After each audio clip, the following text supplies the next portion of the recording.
Hi, my name is Ava Schaeffel, and my project is on developing a targeted adjuvant using polymeric micelles and Resiquimod. Resiquimod, also known as R848, has antiviral and anti-tumor activity. It binds to toll-like receptors 7 and 8. The TLR7 and 8 pathways increase pro-inflammatory responses and activate type 1 interferons. These are essential pathways for immune activation of the innate immune system. TLR7 and 8s are expressed intracellularly in endosomes. This poses a challenge for R848 as it is a small molecule with limited ability to reach intracellular locations. This is because of poor solubility, preventing it from going through cellular membranes, and its small size, which promotes trafficking into circulation, resulting in clearance quickly without reaching its targeted cells.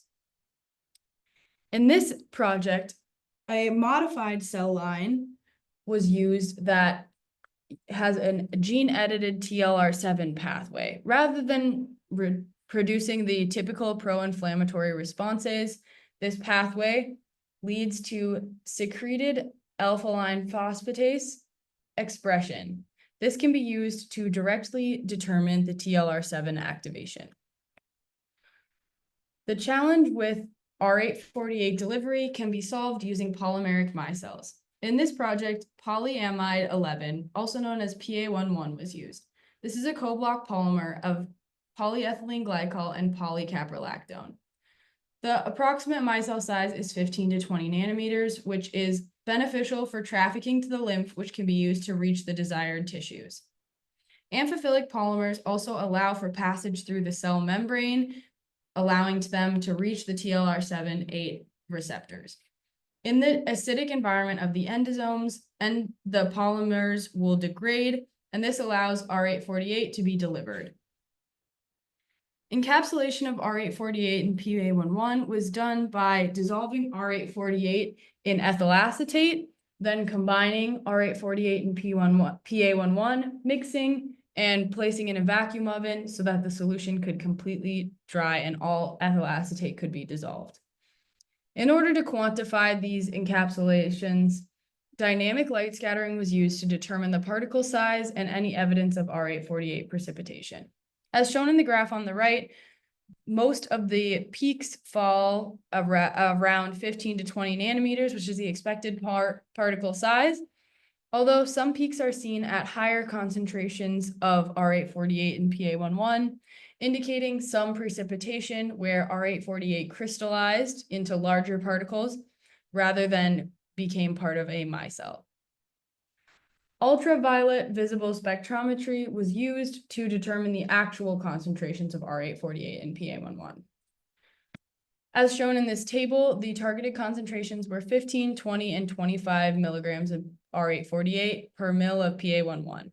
However, in the initial encapsulation, low yields were seen, ranging from 45 to about 70% of the target concentration. It was hypothesized that this was due to ethyl acetate evaporation when mixing, and in a second round of encapsulation using uniform amounts of ethyl acetate, a more uniform yield was observed. However, there is still about 30% loss of yield that is currently not explained.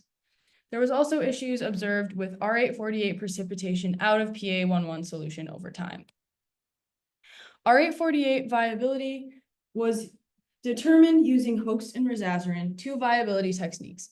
Hoechst is a live staining dye, counting the number of live cells, and Resazurin is a metabolism activity indicator. Using these two methods, it was clear that there was minimal to no loss in viability up to 50 micrograms of R848 per mil of cell suspension.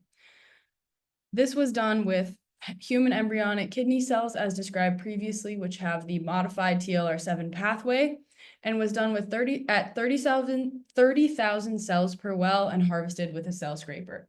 These conditions were determined in previous experiments done throughout this project to determine the ideal conditions for best HEK viability.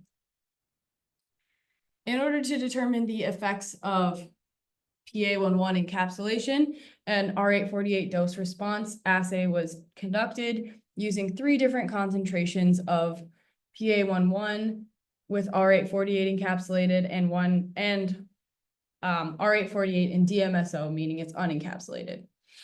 Quanti Blue was used to determine the SEEP expression, which, as explained, indicates the relative TLR7 activation. Here we can see a significant increase in the expression of TLR7 when using unencapsulated R848. However, a much greater level of expression when the R848 is encapsulated. Final conclusions that we could determine the amount of R848 expression, and that encapsulation of R848 in PA11 increases intracellular uptake and TLR7 activation. However, there was no clear correlation found between the R848 concentration in PA11 and the TLR7 activation. Future work for this project could look into improving the yield of R848 encapsulation, determining the micelle particle charge, and looking at co-stimulatory marker expression with TLR7 and 8 activation in antigen-presenting cells. This would allow us to look not only at effects on the innate immune response, but also the adaptive immune response. Thank you for listening.